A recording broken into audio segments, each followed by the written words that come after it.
All right, this is Alicia Fu prompting you to give up your live organs to save the planet. This is a speech entitled, Give 'em Up.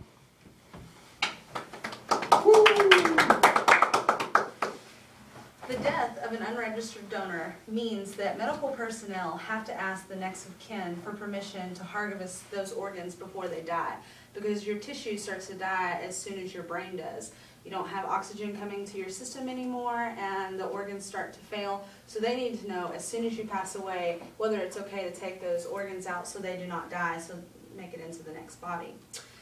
When I die, I have chosen not to be cremated or to be buried. I've decided to have my body donated to science. So that way, I haven't decided whether I want it to go to an actual business or whether I want it to go to a body farm, whether I actually want my organs to go to other people. I think it would be really interesting to go to a college or a medical school where they actually dissect your body and to see the process of life that you actually put on your body, like what you ate, how it affected your body, if you smoked, if you drank, different things like that, how it affected the system.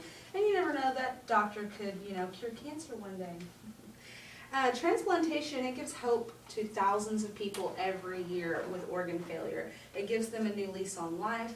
It gives them a chance to continue living with their loved ones, because your body is dead. You can no longer use it, your spirit leaves, but your organs can live on helping other people live their lives. So today I will inform you, the importance of organ donation. I will inform you about how you can help, and I will inform you on what the benefits for all of those involved in organ donation.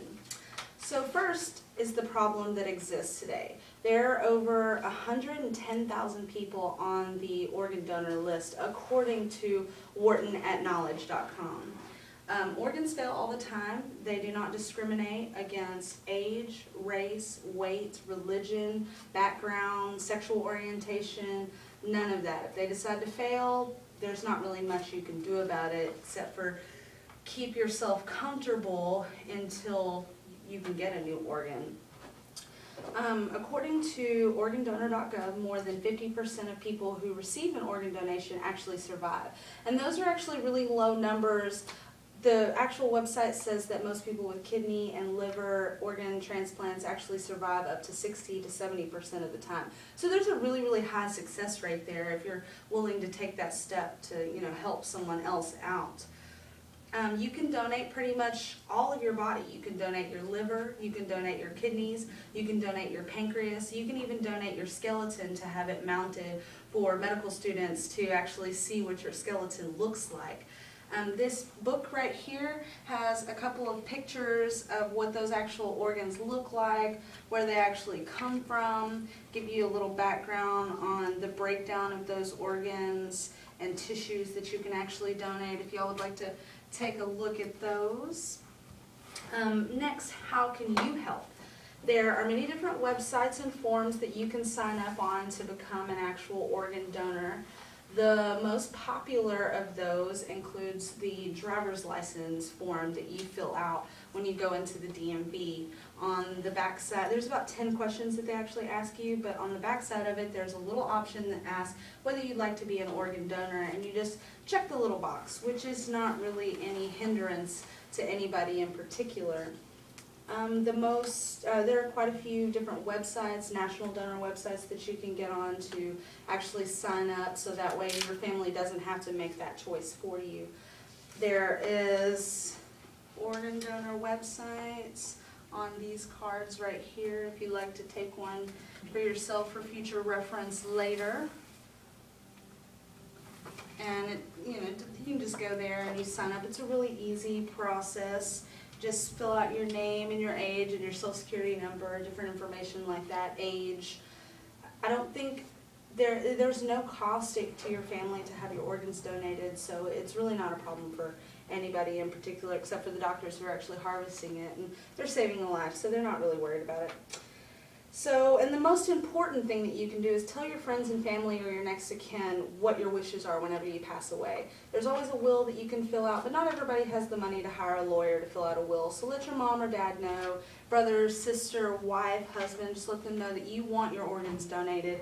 And that's your final wish, so that way they don't have any kind of scrutiny wondering whether this is something that you would really want them to do, because not everybody feels that organ donation is very important because they're worried, like, will the doctor actually try to save me because I'm a donor? Would they just let me die and give me, you know, not as good medical care, so that way they will have those organs to save everybody else?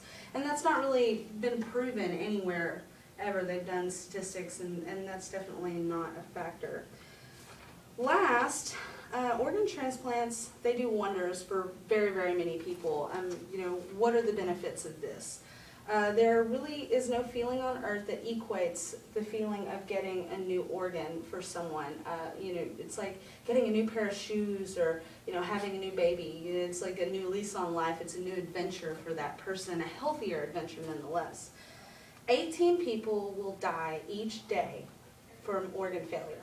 So, but one person can save up to 8 lives, according to donatethegiftoflife.org, which is a lot of people if you think about it. Like, one person can save 8 different people. So if one person donates their organs, you know, 8 out of those 18 people are saved. That's, you know, that's 10 less, or 10 more lives that die. Of course, unfortunately, that's really, really sad.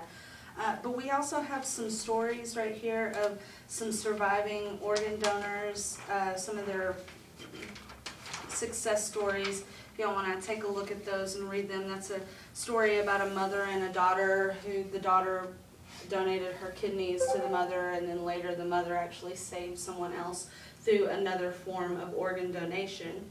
So in conclusion, today I have told you the importance of organ donation, how you can help, and what the benefits are of organ donation. Now remember whenever you die, if you're unregistered, your family members have to actually make that decision for you.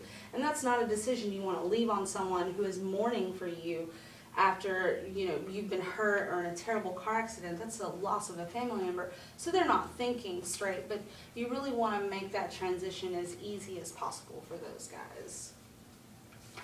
And that's all I have today, guys.